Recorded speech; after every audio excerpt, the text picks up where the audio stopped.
샬롬. 류 선생의 구속사 천국열차, 유도순 목사님의 신구약 성경 파노라마를 낭독하는 시간입니다. 지금은 학계 파노라마 서론입니다. 요약 파노라마. 주제: 내가 영광으로 이전에 충만케 하리라. 성경을 기록한 문서 선지자 16명의 활동 시기를 포로 이전과 포로기와 포로 이후 세 시기로 나눌 수가 있습니다. 학계 스가랴 말라기는 포로 이후에 활동한 선지자들인데 그 중에 제일 먼저 세움을 입은 선지자가 학계입니다. 포로 이후 시기란 회복기를 의미합니다.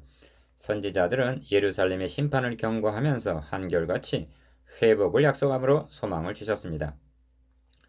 70년 포로 기간을 마친 후 총독 스룹바벨과 대지상 여호수아의 인도하에 귀환한 이스라엘 백성들은 제일 먼저 번제단을 그 터에 세우고 에스라 3장 3절 하나님께 번제를 드렸습니다. 그리고 불타버린 성전 재건에 착수했습니다. 이때 아수르 왕의 이주 정책에 의하여 혼혈족이 된 사마리아 사람들이 함께 건축하자고 요청을 합니다. 혼합종교가 된 저들의 제의 의를 거부하자 맹렬한 대적을 합니다. 결국 성전 건축은 2년 만에 중단이 되고 말았습니다. 회복기에 처한 이스라엘의 상황은 선지자들의 약속과는 너무나 달랐습니다. 이사야와 미가 선지자는 말세 여호와의 전에 산이 모든 산 꼭대기에 굳게 설 것이요 모든 작은 산 위에 뛰어나리니 만방이 그리로 모여들 것이라 하고 말했습니다. 이사야 2장 2절, 미가서 4장 1절. 그래서 백성들은 난관에 봉착하게 되자 여호와의 전을 건축할 시기가 이르지 아니하였다 하고 1장 2절 중단된 책임을 변명을 했던 것입니다. 성전 재건은 14년이나 중단이 된 채 점차 망각 속에 빠져 들어갔습니다. 이때 하나님의 말씀이 학계로 말미암아 총독 스룹바벨과 대제사장 여호수아에게 임하였던 것입니다. 기억, 이 전이 황무하였거늘 너희가 이때 판벽한 집에 거하는 것이 가하냐 1장 4절. 니은 너희는 자기의 소유위를 살펴볼지니라 1장 5절. 디귿 너희가 많은 것을 부릴지라도 수입이 적으며 그것을 구멍 뚫어진 전대에 넣음이 되느니라 1장 6절. 리을 이것이 무슨 연고뇨? 내 집은 황무하였으되 너희는 각각 자기의 집에 빨랐음이니라 하고 책망하십니다. 1장 9절. 학계 선지자의 메시지는 너희는 산에 올라가서 나무를 가져다가 전을 건축하라. 그리하면 내가 그로 인하여 기뻐하고 또 영광을 얻으리라는 것이었습니다. 1장 8절. 총독 스룹바벨과 대제사장 여호수아와 남은 바 모든 백성이 하나님의 말씀을 청종하고 여호와를 경외하고 하나님의 전 역사를 1장 14절 다시 시작을 합니다. 이 점에서 조심해야 할 점은 하나님은 무엇이 부족하신 것처럼 사람의 손으로 지은 건물로 인하여 기뻐하시고 영광을 얻으실 분이 아니라는 점입니다. 그러면 어찌하여 전을 건축하라 명하시는가? 그 의도를 구속사라는 지병에서 구해야만 합니다. 하나님께서 바로의 노예였던 이스라엘 백성들을 출애굽시키신 의도가 무엇이며 성막을 세우라 하신 목적이 어디에 있는가를 상고해보면 깨닫게 됩니다. 하나님은 애굽에서 구원하신 의도에 대해서 그들은 내가 그들의 하나님 여호와로서 그들 중에 거하려고 그들을 애굽 땅에서 인도하여 낸 줄을 알리라. 나는 그들의 하나님 여호와니라 하고 출애굽기 29장 46절, 레위기 11장 45절 말씀하십니다. 성막을 지으라 하시는 목적도 내가 그들 중에 거할 성소를 그들을 지켜 나를 위하여 지으라 하십니다. 출애굽기 25장 8절. 핵심은 그들 중에 거하심에 있습니다. 하나님께서 그들 중에 거하신 때가 있었습니다. 그것은 창세기 1장에서 2장까지의 극히 짧은 순간이었습니다. 이 함께 거하심이 인류의 시조의 범죄로 말미암아 3장에서 깨어지고 말았습니다. 구원 계획은 이를 회복하는 역사입니다. 그러므로 선지자들의 약속관 회복도 바벨론으로부터의 귀환을 예표로 하여 사탄의 포로에서 돌아오게 하심으로 하나님의 나라를 회복하시겠다는 것이었습니다. 그런데 귀환한 저들은 그 회복이 자신들의 당대에 다 이루어질 것으로 기대했던 것입니다. 이 회복은 그리스도의 구속을 통해서만이 가능해지는 것이요 그리스도의 재림 때 완성이 될 회복임을 몰랐던 것입니다. 이런 구속사의 맥락에서 볼 때 성막 성전의 참 의미는 임마누엘로 성취될 모형이었던 것입니다.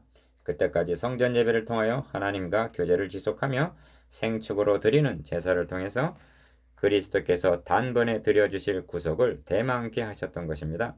그러므로 성전 건축이 중단이 되고 망각 상태에 이르게 되었다는 것은 무엇을 의미하는가? 하나님과의 교제가 끊어지고 메시아 언약을 망각하게 이르렀다는 증거입니다. 이 점이 너희가 내게로 돌이키지 아니하였느니라는 말씀에 나타납니다. 2장 17절. 이런 맥락에서 성전을 건축하여 조속으로 상번제를 드리기에 이르면 그리하면 내가 기뻐하고 또 영광을 얻으리라 하시는 것입니다. 1장 8절. 학께서는 도표에서 보시는 바대로 내 차례 임한 하나님의 말씀을 대언한 4번의 설교로 되어 있습니다. 그런데 이를 주목해 보면 1장은 성전을 건축하라는 평면적인 말씀으로 되어 있습니다. 그런데 2장, 즉 두 번째로부터 네 번째 임한 말씀은 그 초점이 물리적인 건물이 아니라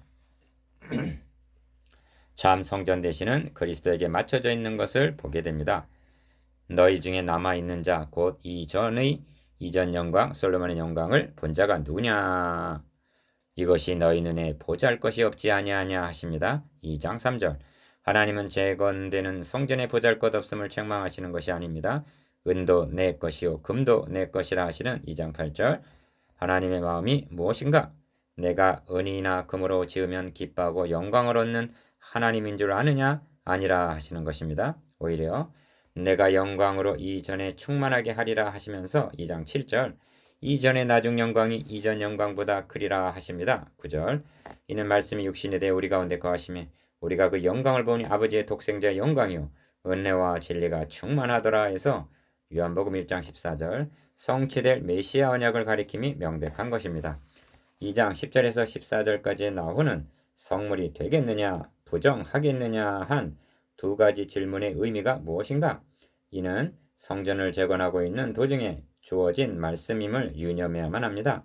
왜냐하면 하나님께서는 솔로몬이 성전을 건축하고 있을 때에도 나타나셔서 너가 이제 이 전을 건축하니 너가 만일 내 법도를 따르며 내 율례를 행하며 나의 모든 계명을 지켜 그대로 행하면 내가 너의 아비 다윗에게 한 말을 너에게 확실히 이룰 것이요 내가 또한 이스라엘 자손 가운데 거하며 내 백성 이스라엘을 버리지 아니하리라 하고 열왕기상 6장 12절에서 13절 징계하셨습니다.